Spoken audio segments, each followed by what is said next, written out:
নমস্কার, এবিপি আনন্দের ক্রিয়েটার্স কনফারেন্সে আপনাদের সকলকে স্বাগত। আমাদের সঙ্গে আছে আজকে দেবযানী কিন্তু এখন সোশ্যাল মিডিয়ায় বেশ চেনা মুখ। তোমার কাছে কন্টেন্ট ক্রিয়েশনটা কি? আমি যখন শুরু করেছিলাম তখন কন্টেন্ট ক্রিয়েশনটাকে খুব আড্ডার ছলে শুরু করি এবং এখন অনেকটা রেসপন্সিবিলিটি হয়ে গেছে আমার কাছে কন্টেন্ট ক্রিয়েশন, কারণ এটাই আমার মেন ফোকাস। আর তখনও আই থিঙ্ক অভিষেক আমার সঙ্গে ছিল, এখনও অভিষেক আমার সাথেই আছে। তো থ্যাঙ্কস টু হিম বেসিক্যালি। তো আমার কাছে কন্টেন্ট ক্রিয়েশন শুরু থেকে শেষ অবধি আই থিঙ্ক পুরো জার্নিটাই আমি ওর হাত ধরে এসেছি। আই থিঙ্ক ও না হলে কিছুই হতো না। কন্টেন্ট ক্রিয়েট করার সময় রেসপন্সিবিলিটি টুয়ার্ডস দ্য অডিয়েন্স, এটা কি তোমরা মাথায় রেখেই কন্টেন্ট ক্রিয়েট করো? প্রথমে তো খুব ওই যে বললাম আড্ডার ছলে শুরু করেছিলাম, তো প্রথমে অবভিয়াসলি খুব মজাই লাগতো যে oh my god people love our content. But এখন যখন কোনো কিছু ভাবি বা স্ক্রিপ্টিং করতে হয়, অনেক কিছু ভেবে করতে হয়, কারণ এখন মিলিয়ন মানুষ আমাদেরকে দেখে এবং সেটার জন্য থ্যাংক ইউ সো মাচ, সেই ভালোবাসাটা দেওয়ার জন্য, সেই বিশ্বাসটা রাখার জন্য। At the end of the day আমি চাই আমার কন্টেন্ট দেখে যেন প্রত্যেকটা মানুষ হাসে, প্রত্যেকটা মানুষের স্ট্রেসটাকে যেন রিলিভ করতে পারে, কারণ এখনকার দিনে হাসিটা আই থিঙ্ক খুব লিমিটেড, কেউ খুব একটা মন খুলে হাসতে পারে না।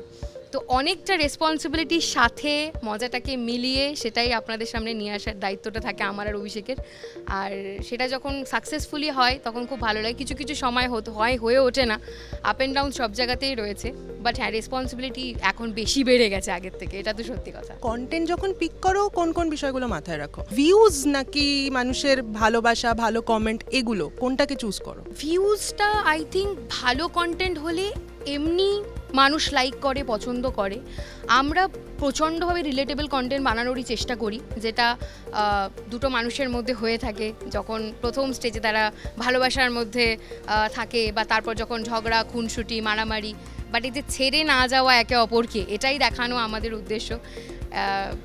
এটাই মানুষকে দেখায় এবং এটার জন্যই মানুষ হয়তো পছন্দ করে, তার জন্যেই কমেন্ট করে। হ্যাঁ, কমেন্ট তো অবভিয়াসলি চেক করি যে কিছু মানুষের যদি খারাপ লাগে, কারণ তাদের জন্যই কন্টেন্ট ক্রিয়েশনে আমার আশা। তো তাদের কথাটা আমি মাথায় রাখি যে কোনটা ভালো লাগছে, কোনটা খারাপ লাগছে, পজিটিভ কোনটা, নেগেটিভ কোনটা, সেই বুঝে আবার পরেরটার জন্য প্ল্যানিং করে, এটাই চলতে থাকে। নেগেটিভ কমেন্ট কি এফেক্ট করে? মানে মনে হয় যে না ভাল লাগলো না, মন খারাপ হলো? এবং ট্রোল কখনো হলেও সেটার মোকাবিলা কি করে করেছো? ট্রোলিং আই থিঙ্ক এটা আমরা একটা এমন প্রফেশনে রয়েছি, ট্রোলিং ইজ ভেরি ন্যাচারাল। যে যাই করুক না কেন ট্রোলিংয়ের শিকার তাকে হতে হয়।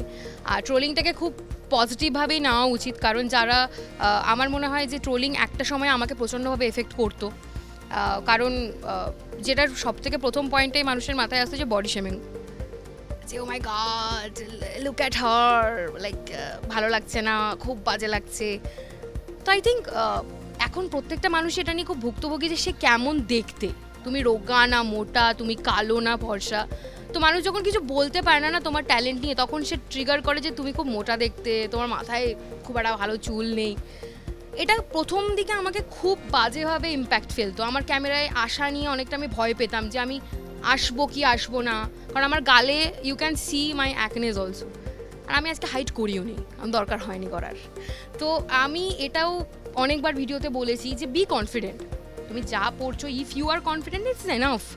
তো একটা সময় এফেক্ট পড়তো, ধীরে ধীরে নিজেকে এটা বুঝিয়েছি কেউ পারফেক্ট নয়, তুমিও কোনই পারফেক্ট হতে পারবে না। So if you are comfortable the way you are, then go for it. নতুন যারা কন্টেন্ট ক্রিয়েট করছে তাদেরকে 2-3টে টিপস তুমি চট করে দিয়ে দাও। আমি কি টিপস দেব? নতুন যারা কন্টেন্ট ক্রিয়েশন করছে তাদেরকে আমি এটাই বলবো যে trolling is a part of this journey. If you are confident যে তুমি কি করছো, then go for it. Confidence is the main key. আর প্রতিদিন কিছু না কিছু তুমি ভাবতে থাকো, এমন না যে মাসে একটা দিলাম তারপর আবার ভুলে গেলাম, অন্য কিছুতে ঢুকে গেলাম। কন্টেন্ট ক্রিয়েশন তো কন্টেন্ট ক্রিয়েশনই, এটাতেই আমাকে এবার ভাত জল খুঁজে পেতে হবে, মাছ ভাত খুঁজে পেতে হবে, প্রতিদিন ভাবা এটাকে নিয়ে নতুন আই থিঙ্ক লেগে থাকো, ঠিক হবে। আমাদের এবিপি আনন্দের দর্শকদের জন্য কিছু বলতে চাও? আমি আমার 1 বছরের কন্টেন্ট ক্রিয়েশনে প্রথমবার এরকম একটা সুযোগ পেয়েছি কিছু এসে বলার, তার জন্য ABP Ananda thank you so much. আর এত ফ্রেন্ডলিভাবে ইন্টারভিউ নেওয়ার জন্যও থ্যাংক ইউ সো মাচ, যে কোনো রকম কন্ট্রোভার্সিয়াল কোশ্চেন এখানে করা হয়নি। খুব ভালো লেগেছে আমার এখানে এসে। আর সত্যি মানে আমার বাবা আজকে হয়তো ভীষণ প্রাউড ফিল করবে, কারণ আমার বাবার এটা খুব ফেভারিট একটা চ্যানেল। সারা জীবন আমি বাবাকে দেখেছি, এখনও যদি আমার বাবা দেখতে পায় যে তার মেয়ে এখানে গেছে, আই থিঙ্ক প্রচণ্ড প্রাউড ফিল করবে। তো thank you so much for this opportunity, thank you so much. ABP Ananda এগিয়ে থাকে, এগিয়ে রাখে।